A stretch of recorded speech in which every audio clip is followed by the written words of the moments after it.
the recording. All right, recording in progress, ladies and gentlemen. Thank you very much.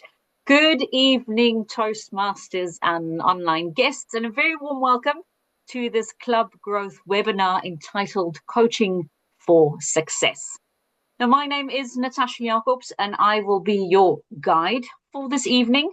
Now, across District 59, we have a lot of clubs with heart, but every now and again, we see a little bit of a drop in membership and maybe a drop in motivation. And when this happens, club coaching could be something that could help. So tonight, we're going to talk about the tips, the tricks, the insights, and the tools that are available not only in this district, but across Toastmasters to help get your club back to strength. Whether you are a member or whether you are a club officer, this is for you. And I'm not going to do it alone. I am not the expert this evening. We've brought in two experts for you.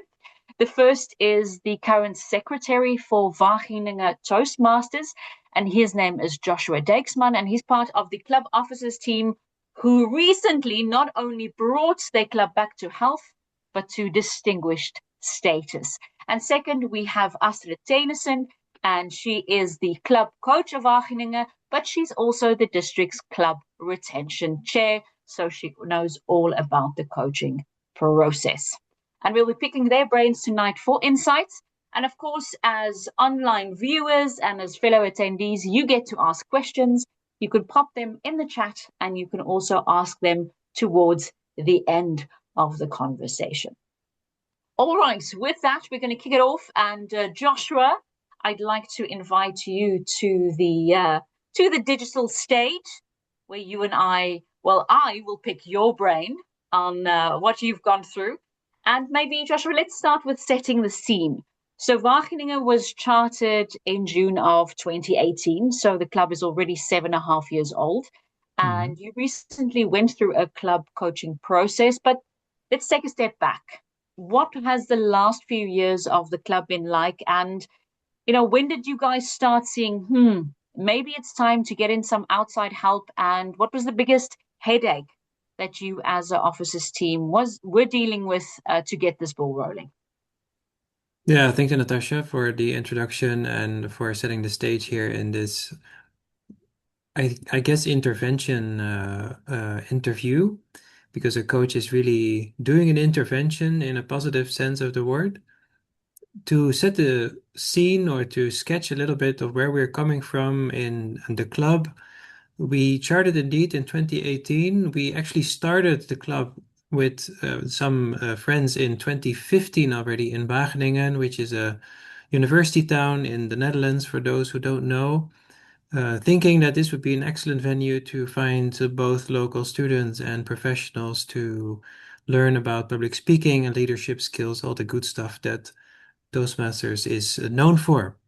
So we had been developing the club for about 3 years until we got enough members to charter. And of course, that was an uphill process, right? You need to have enough members and then retain them. And in a university town, there's a lot of flux of students coming and going. And therefore, membership retainment was one of the challenges in the club. But at some point, with that kind of flux of people, we still got meetings in the end organized where, let's say, 20, 25 people were attending, not always the same faces, but a healthy size of meetings. And those 20 people would be a fair share of guests every now and then, but also a steady group of core members that I think you need to sustain a good club.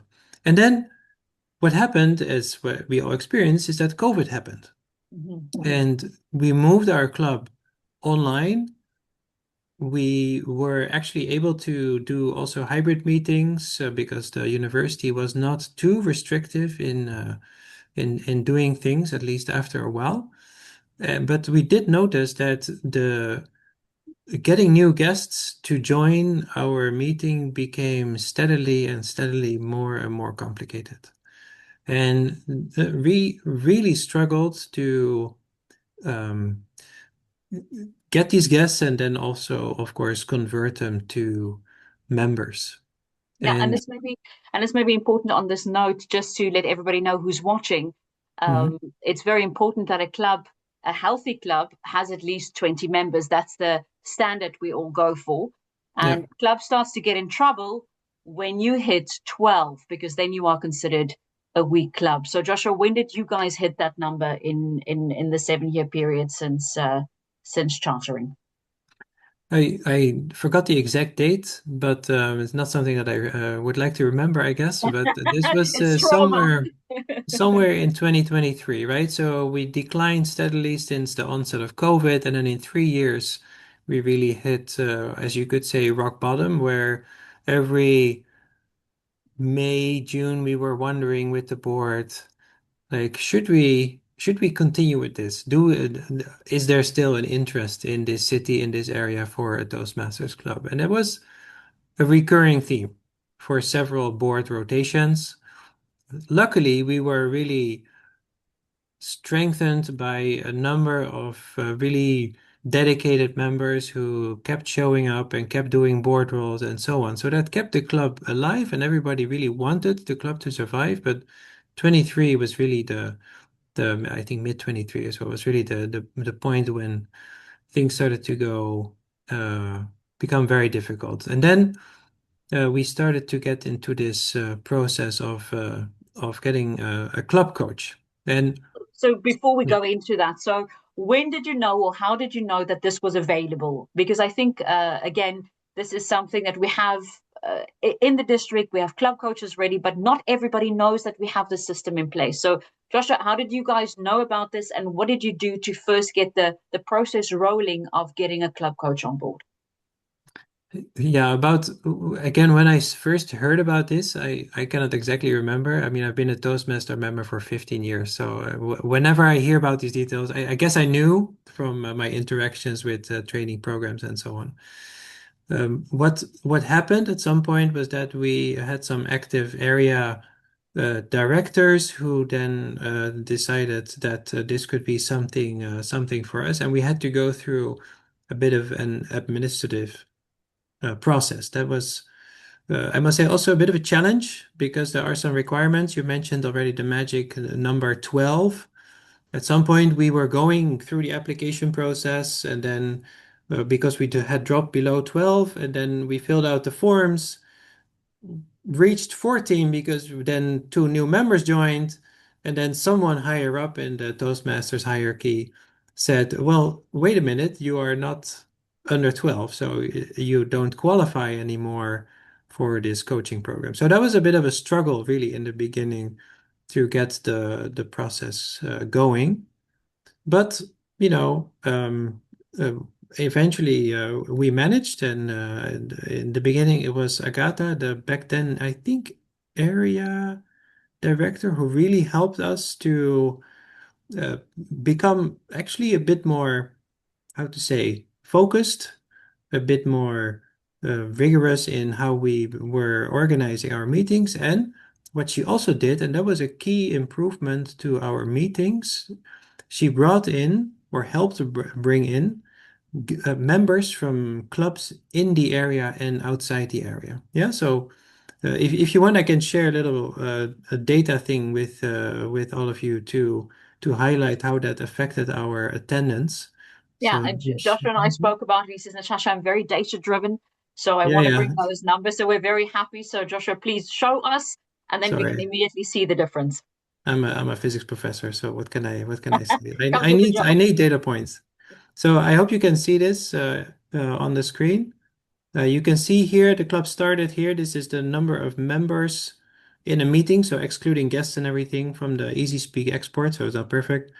This is when the club started, and as the number of meetings progressed, here we hit COVID, and you can see that the number of members attending was steadily dropping, right? And here, Agatha really started helping us to bring in fellow Toastmasters from other clubs.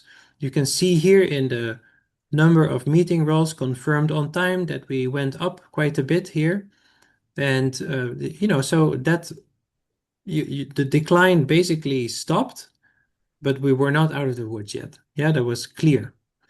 And after that, the turnaround was in progress.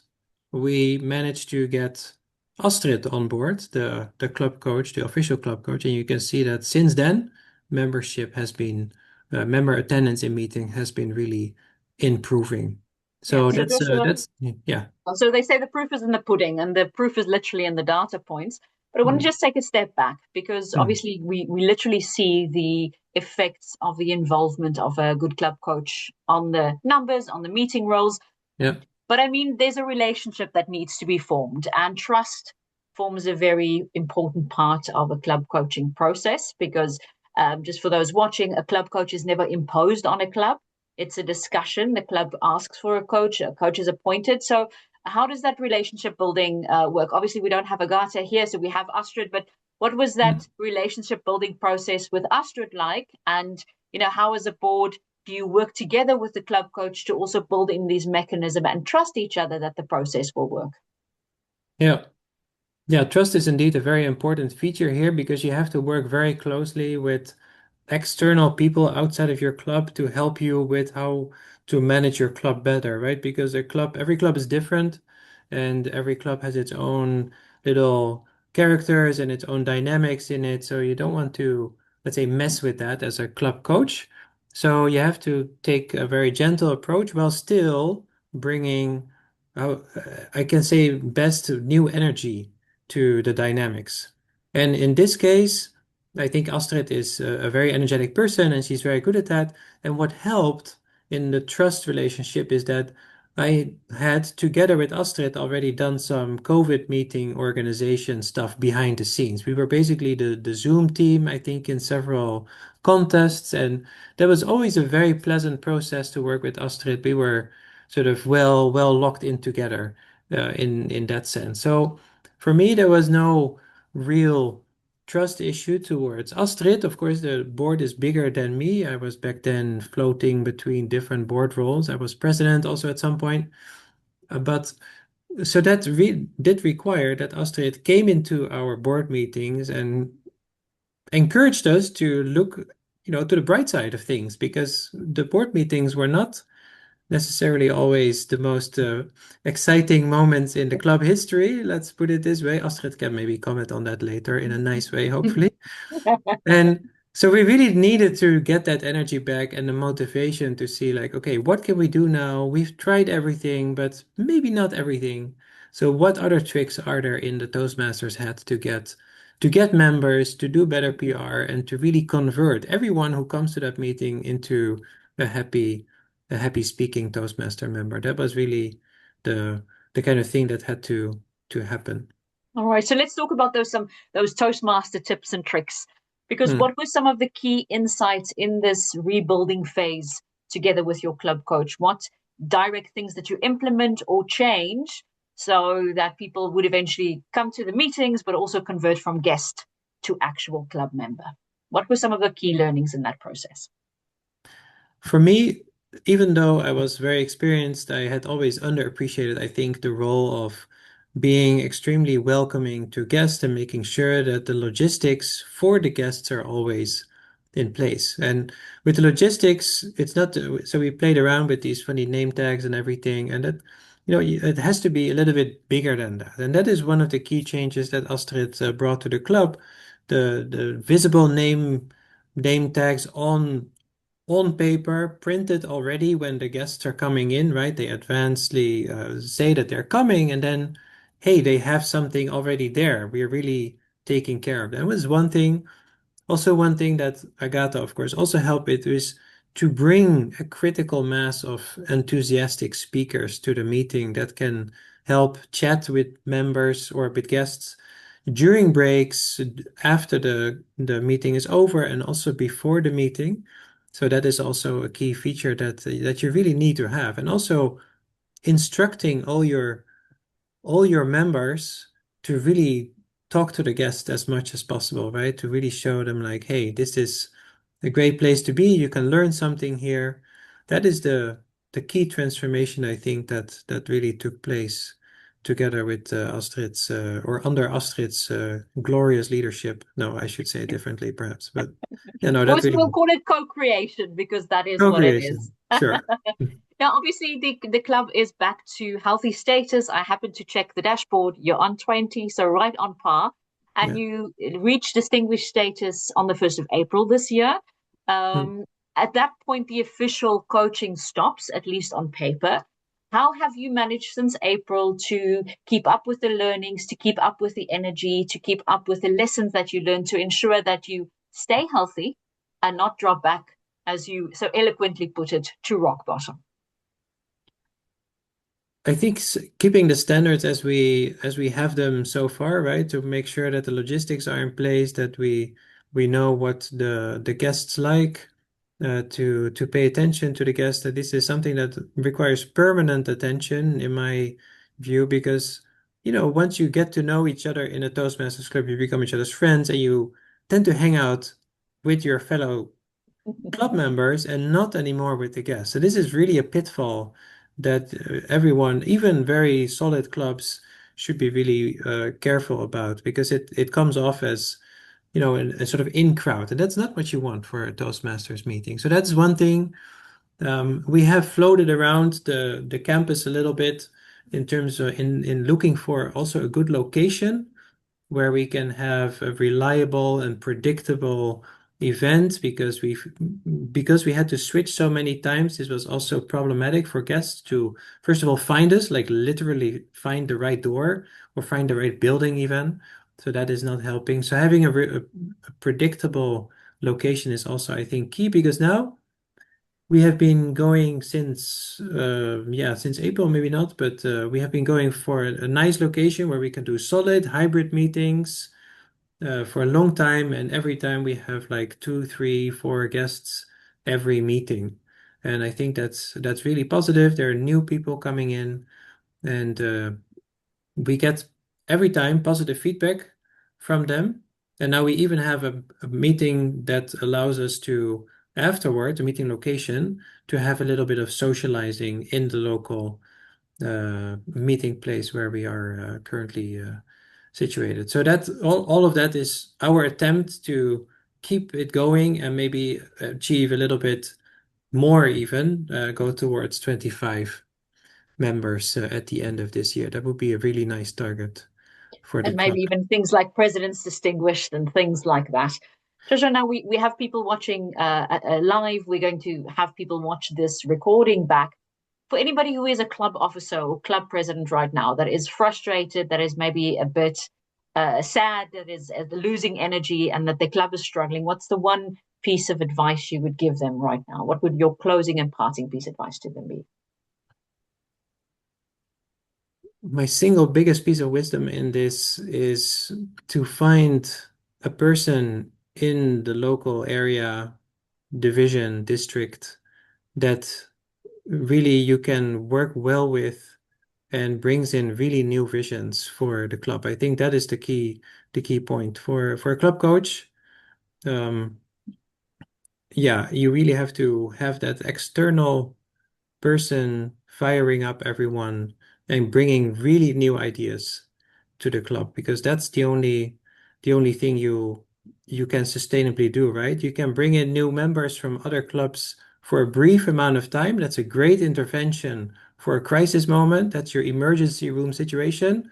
But for the long term, the board needs to be healthy, and for that, you need new energy and new enthusiasm in the board, and that can only be done, by an enthusiastic external person.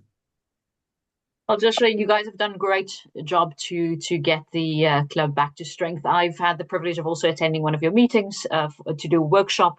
So there's obviously also something that people can do. And all I can say is keep up the good work. But you're not going anywhere. We're going to segue to Astrid, and then we're going to open the floor to Q&A. But thank you very much for your insights and, of course, your data points.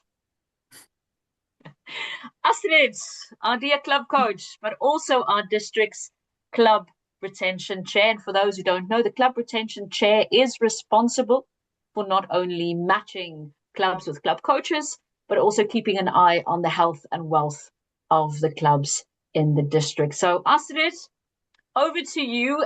You are let's call it the outgoing club coach for Wageningen.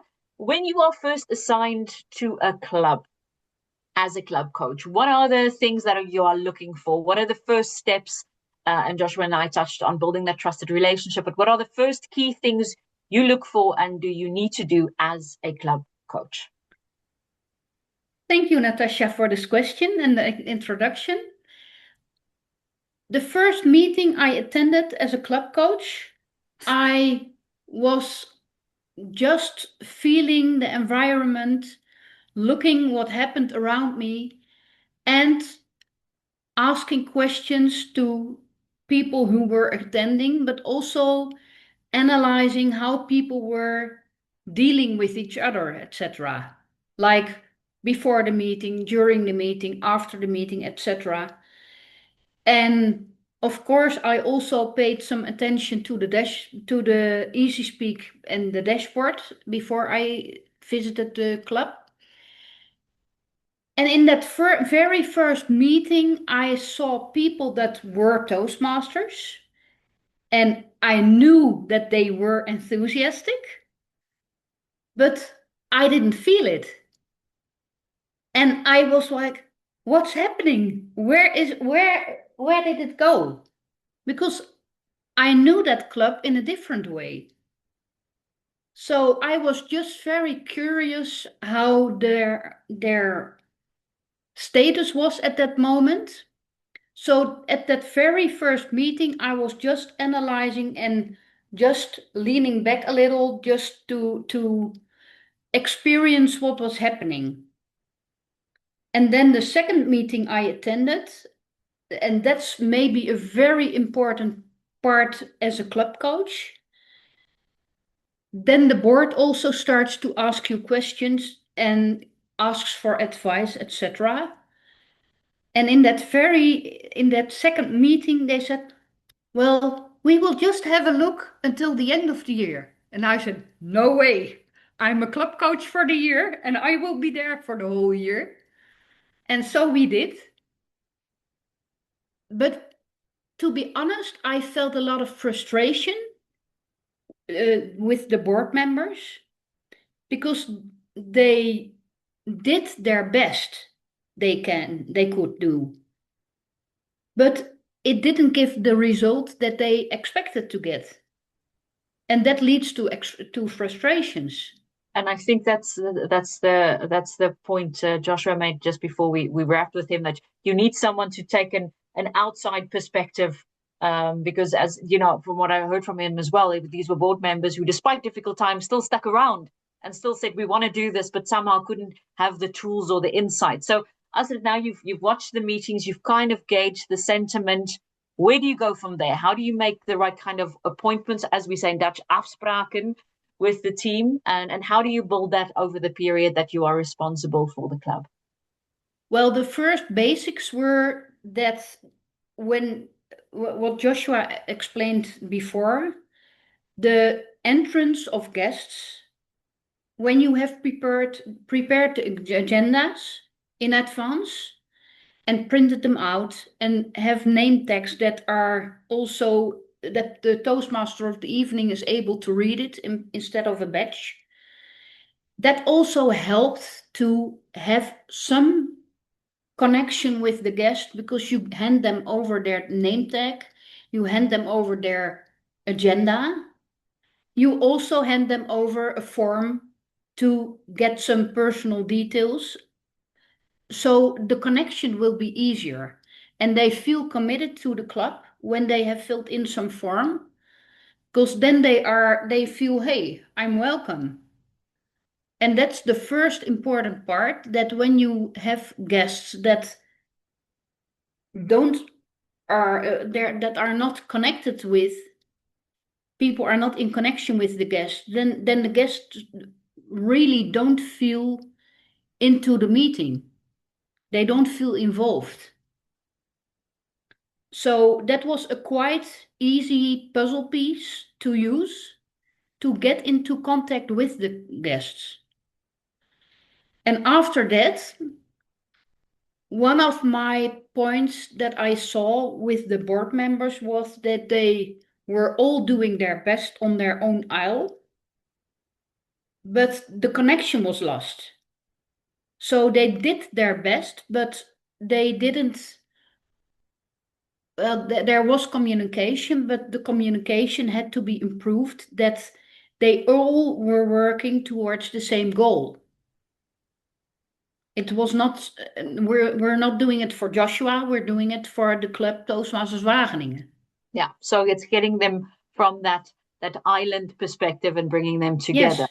Now, Astrid, you guys did a lot of practical things, and from what I hear from the sentiment from you and Joshua, it was a fairly smooth sailing relationship. But were there any moments where you thought, "Ooh, this is a tough one," or maybe any tough discussions with the board? Because on the one hand, a club coach is all about encouragement, but it is also holding members to accountability. Because as a club coach, you cannot do anything. So can you give us some insights about what happened when it was a bit of a more difficult situation, and how do you navigate that both as a club coach and maybe from a board perspective as well? Yes, thank you for the question. Well, as a club coach, you have to be honest. Because as Toastmasters, we are very experienced in giving feedback the positive way, etc., in building. But as a club coach, you also have to stick to facts. So even when it doesn't feel like a warm bath, you have to be honest. And at first, I saw that the guests were not welcomed the way they should be welcomed, although the board members did want to do it, but the energy was lost. That was one of the things. The second was that when I entered the club as a club coach, and the club was expecting magic from me, I told them, I'm not Harry Potter. I cannot do some magic to create 20 new members. So we have to work together.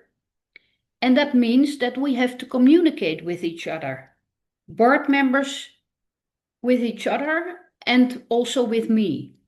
So that was one of the main things to improve, because the communication was there, but there was also a lot of frustration. And it was a very helpful step to focus on the things that I thought were really easy to achieve. Like just do the guests things, make sure that there's coffee and tea, make sure that someone is talking to the guests, treat each other the way that you want to be treated yourself. And that were all very small things, but it all helped to deal with the thing. Well, because on that point, it sounds like very much going back to basics. Is it maybe a reflection that when clubs start to struggle, they try to reinvent the wheel, try to get too fancy with their solutions, and that sometimes it's the basics that they forget that make the biggest impact at the end of the day? Yeah, I think some basics were lost, but the main part, I think, with Toastmasters Wageningen was that they had been struggling for years already. They did their best, and at some point you don't know what to do anymore, because your own ideas are the bucket is empty, and you are looking for the last drip with ideas, and you cannot see it anymore. And that's what Joshua explains. When someone outside your club is entering your club, that person can bring new energy. And it's not that that person will bring you the solution, because the club members and board members have to do it themselves. Because when you take over the tasks, then as soon as you leave, they will have the same problem again. Because there's no accountability. Yes. So you have to guide them in getting to take steps again. Doing the thing, hey, what are you good at? Do it. And also be responsible in the actions that you are supposed to take. Well, it's clear they took a lot of action because I mentioned the club is back to healthy status. It had distinguished in April of this year. But Astrid, Wageningen is not the only club that has struggled in the district of late. There are quite a few clubs who have coaches. You're, of course, responsible for this program as part of club retention chair's role. What are some of the trends that you are seeing in a club? And you mentioned Wageningen has struggled for a number of years, but what are some of the similar trends that you are seeing, or what are the signals that a club needs to look out for, bar dropping down to 12 members, to know that, ooh, we may be in trouble and maybe we can start doing some things, or we need to get in a club coach? Well, I think the main thing is that people, board members, need to be very alert to things that are happening to the club. Because once my home club had someone who left with 6 other members, and then we suddenly had only 11 members, and that was during COVID, at the end of COVID, and I was like, oh my goodness, now we have 6 DCP points, but it will not count because we only have 11 members. So I was panicking, but I did it on my own. And that's not good, because as a board, you have to work together and you have to analyze during the year how your club is doing. And like the DCP program, it's not for the district. You don't do it for the district. You do it to create the perfect image of your own club. Because when your members are active and your members are attending the meetings and your members are taking roles, etc., then your club will survive. But as soon as people or members don't accept roles anymore, don't attend meetings anymore, and it's taking a long period, then you have to wake up and get into action. Because when you don't do anything, it will be like a candle going out slowly. And at a certain point, there is only frustration and no energetic meeting anymore. Yeah. So you have to keep looking for the quality in the meeting. I think that's the main basic for every club. Okay, so keep the quality going. But let's say there are clubs in trouble, and if anybody's watching here and you are a club officer and you're thinking, oh, we need some of these fresh insights and external energy, Astrid, can you take us through the process? How can a club, whether it's in District 59 or any district watching, how do they get into a club coach? Who do they contact? Can you take us through the practical steps of making sure that a club finds a coach? Yes. Well, they can directly contact me as club retention chair, but preferable they contact their area director, because that's the person that's close to the club. And that's the person to guide the club. So sometimes when clubs are like having 18 members, getting to 15 members, then a lot of understrength clubs are waiting until they get weak.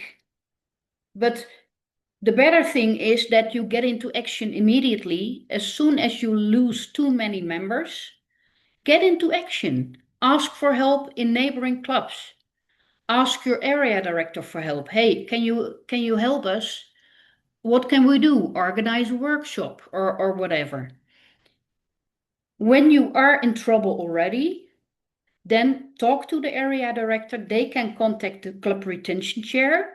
Not every district has a club retention chair appointed, but our district, District 59, has a club retention chair. And then you get in contact with the area director or me, and you fill in some details in a form, and we can discuss if there's someone available near your club that can assist you and is willing to be a club coach for a year to get your club towards distinguished status, because that's one of the requirements to be club coach. You have to guide the club towards distinguished status.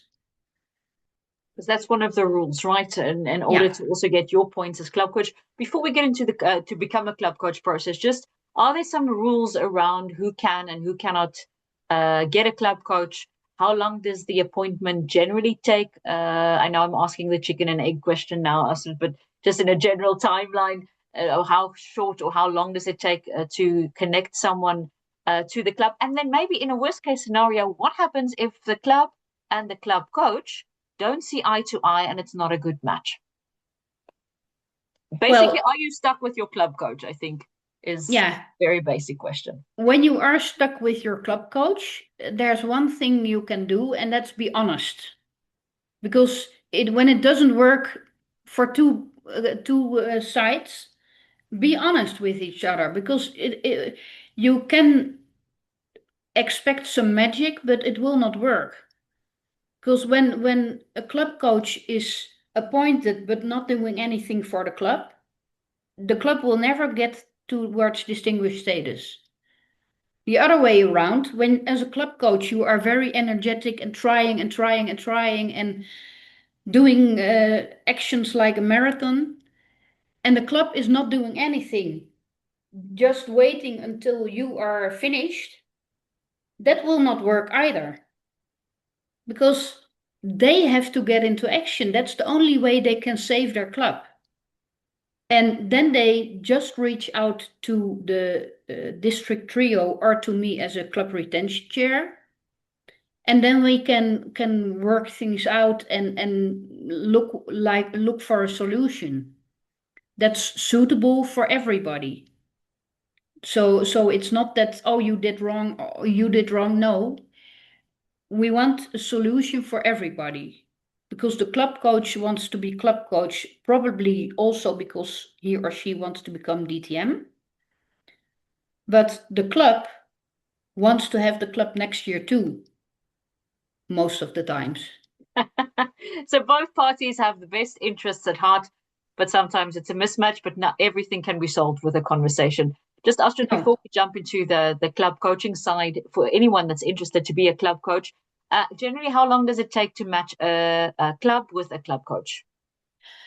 Well, that depends where you are in which part you are, because like France has two very big divisions, but the travel time is very long, so that doesn't work as well as we have it in the Netherlands. Because, well, when you are in the Netherlands, it's quite easy to organize it. So the main thing I would advise is to find someone, because sometimes you can also do a lot of advice online. Like for now, I am still involved with Toastmasters Wageningen. I'm attending their board meetings, but I'm just listening. They are doing all the work, and sometimes they ask a question for advice or something. But it's their task. They can do their work, and I am totally confident that they are doing very well at this moment. But when things don't work out that well and you don't have someone close, I would advise then just find someone that can give you advice. So Even in a when it's someone, non-official role. yeah. Fan advisory. So Astrid, on that point, because the role you have, I had last year, so I know how tough it can be sometimes to find club coaches.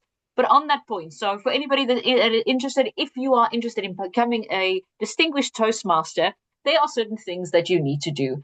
And one of them is potentially being a club coach. And Astrid, I know, is always looking for club coaches. Astrid, can you maybe, before we go to the Q&A, just give us some insight into if anyone is interested in being a club coach in District 59, what can they do, what should they do, and who should they speak to? Well, at first, send the area director an email that you want to be club coach. And if there is no response or you have to wait too long, send me an email, because then it will also be helpful. Then I will contact you and give you the club coach program via WhatsApp or email. And then you can read the program and fill in the basic forms. And well, it doesn't have to take that long, because when you fill in the forms and you go to the club that you want to be a club coach for, or you have an email contact with that club, fill in the form immediately. and go to the club, let them fill in the form, send it to me. I will send it to the core team, and then they will sign it.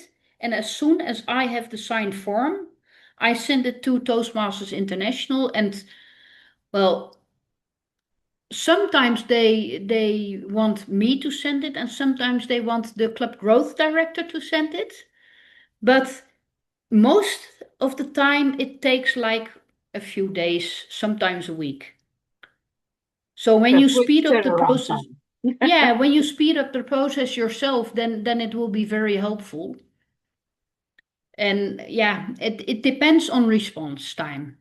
Yeah. So it's a fairly, so for everybody listening, it is a fairly easy process. Hard work to do it, but to get into the process, it's fairly easy. And I should maybe just as a closer before we go to the Q&A, what are the rules around being a club coach? You mentioned one of them is leading the club to distinguished status.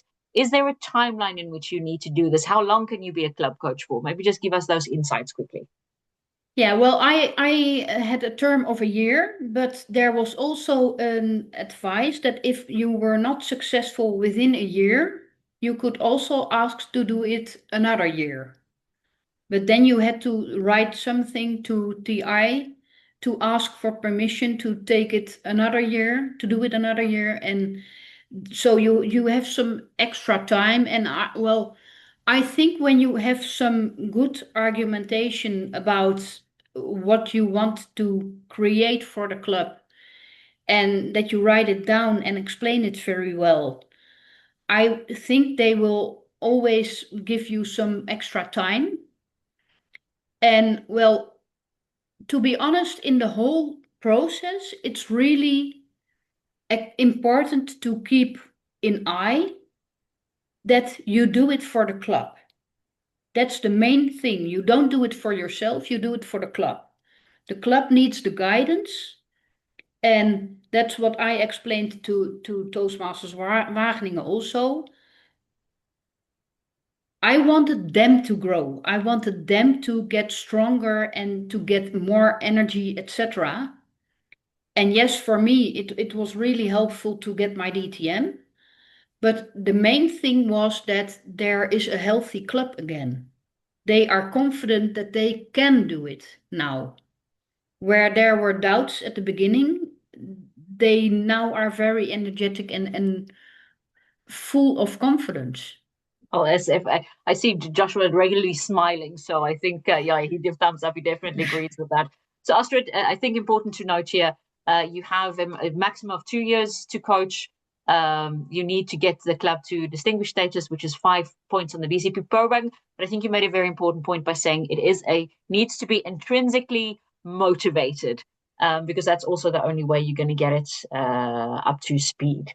So you've heard a lot this evening from our two fantastic guests. So dear Toastmasters and online guests, now is the opportunity for you to ask your questions. And, I've got them in the hot seat. So this is the moment of the wedding. Speak now or forever hold your peace. So let's see if there are any questions. You can throw them in the chat, or you can just unmute yourself and ask your question.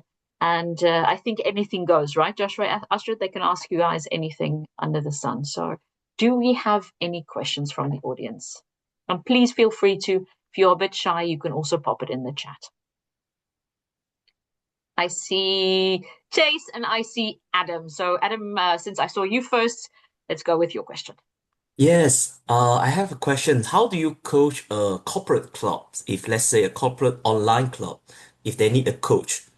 So if you are not working on that company, how do you coach a corporate club? Well, I don't have that much experience with corporate clubs, but I'm actually working towards getting more information how to deal with corporate clubs. But in my opinion, the main thing is that they feel that you are involved as a club coach. And for the company, when they want to have a club coach, it's the same process as for community clubs. And how you coach them online, well, it's also the confident thing. You have to feel comfortable in having conversations with each other and being honest with each other and yeah, explaining the difficulties that you experience. Is Just that just checking with Adam if we see a nod. Adam, I don't have experience with coaching a corporate club, but I have been attending quite a few corporate club meetings. I think the biggest difference is, of course, it's a different kind of culture. You know, Toastmasters is a community. It's people from different walks of life coming together with this Toastmaster family central. With corporate clubs, obviously, it's something built onto something else. So there's a slightly different, let's call it the corporate culture in there. And I think as if you are a club coach in that setting is to just be cognizant of that difference. People still want to grow, but they might have a different motivation than at a community club. So I think it's, as Astrid and Natascha said, just have good conversations with the club board, but also know that the motivations of people are slightly different and maybe just playing around with those nuances.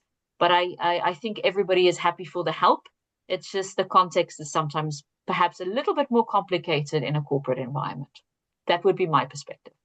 Indeed. Joshua, anything from your perspective, maybe? Yeah, I think that's an important point, Natascha, where you mentioned that you have to focus also on the motives of the people in the board and the club in general, because I think one of the qualities of Astrid was that she pressed the right button in the people in the board and in the club itself. We were really a club that I guess still are, that is trying to be there to be a community and to bring as many different people together as possible under the shared banner of a Toastmasters experience. And you have to play to that motivational factor, right? So as long as you keep repeating that kind of core driving strength behind everyone, then you are more easily in tune with what the club really wants to represent. So I think that's a really great point. And the corporate club is undoubtedly different. Adam, hopefully that gives you some food for thought. Thank you for the answer. Oh, Tace, I saw your hand. Yes, my question is about disagreements or conflicts within the board, basically. So if your club coach instantly has a good relationship with the entire board and everyone is pointed the same direction, and it's relatively easy. But if either there's a difference of strategy, like I want to go west, the rest of the board wants to go east, or if there's like difference in terms of optimism, like some of the board they think, oh, it's never going to work out, and some other more board members think, oh yeah, we're going to push for this full speed. So what would be a good way to deal with that, those kind of issues, maybe from experience or not? Shall I take it? Yeah. I have an opinion that I think it's good to not be afraid of conflict. And I think it's good that there are disagreements. What is not good is if people start shouting at each other or stop communicating in a constructive way, right? I think it's also one of the things that you come for in Toastmasters. You should learn to keep focusing on your core message and your core mission, even though you can have all kinds of disagreements and this and that, and sometimes sparks fly. And I think that's great because that's an exchange in which everybody learns something. It just has to stay within the realm of decency to some extent, right? And that is the key point to monitor. And I think that's the most important thing. And if people feel uncomfortable, and I think this is then a role for the club coach to decide, right? Does the club coach see that people are uncomfortable with the conflict?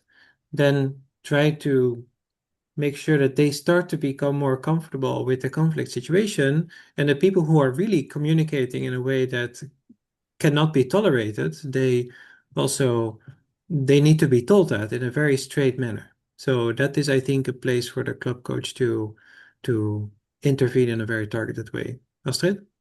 Yes, I totally agree. And actually, that's what we experienced too, because we did have some issues that there was some disagreement. But being honest in the disagreement is also very helpful to find a solution. Because at that point, I gave the focus on the main goal for the club, and then it doesn't become personal anymore. And that really helped to find a solution. Because it's not about personal quality or a lack of personal quality. It's about what's helpful for the club. And then things get rolling again. And I think perhaps just to add that is really taking the time to listen to each other. I think in times of conflict, people tend to try to prove a point or to be right, and we forget to listen to each other. And a lot of disagreements can be properly diffused if people just take a step back and actually listen to what the other person is trying to say. While you think of some more questions, we have a lovely little comment here from Michelle. Michelle says, "Hi guys, I don't have any questions, but I do want to thank DTM Astrid for inviting me to join the session. The information shared is very good. My home club has been healthy for the past 8 years. Great stuff, Michelle, keep it up. However, another club in Aruba is struggling with membership and has recently gotten a coach assigned. I hope my sister club has a great story to tell next year, just like Joshua shared today." So Michelle, we're holding thumbs. And maybe you guys can even, from your club, share some insight. So it's good to see some success stories. Does anybody else have a question? We have a bit more time, maybe 1 or 2 more questions. Have we answered everything? I can see if I see more hands. It's always the tense part. Is there anything more? Maybe Joshua, Astrid, the question to you: in this whole process, were there any laughable or funny moments or aha moments that you had in this whole process? We've spoken about learnings and tough potentially tough conversations, but were there any like humorous or laughable moments that just maybe broke the ice or made things a little bit easier in this whole restoration and growth process? I see think, smiles, so I'm yeah, pretty no, sure there's at least one. I think the way that Astrid held up a mirror in the board meetings, trying to make us, in a way, laugh at ourselves, at least that's how I interpret it, as what you were doing, and thereby also kind of diffuse the tension or the negative moods. I think that was a very nice way of turning also the board attitude around. That was very helpful, and it was playful, and at the same time it was confrontational, right? So it was like, okay, you look at yourself and you're like, what are we what are we doing? And that was done in a very constructive way. So that was nice. Thank you, Astrid. Thank you, Joshua. Well, I can share something. Exactly what Joshua explained now was the part that I found very difficult to be straight with my information, what should be better. Like when people within the board were not answering their messages. I was like, what's happening? Why? Just answer the question. And for me, it was easy because I was not in that board. But as a club coach, I needed to speak up. I needed to tell them, hey, this is what I see. Why? Are you aware of it? Because it's not always on purpose, but it's also maybe an attitude that has grown that people even don't want to have.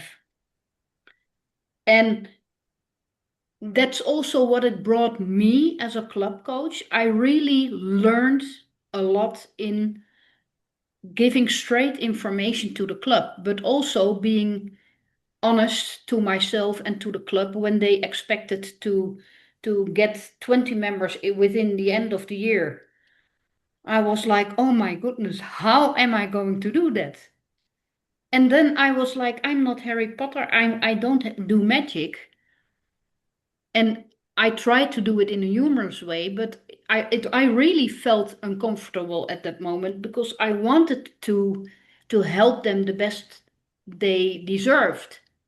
But at that moment, I couldn't do anything more than give them some energy and help them with organizing the things, etc. Well, luckily you did, and as Joshua said, sometimes a little bit of humor and self-reflection goes a long way. So Astrid, really that style of see is certainly has worked for this club. So I'm not seeing any more questions.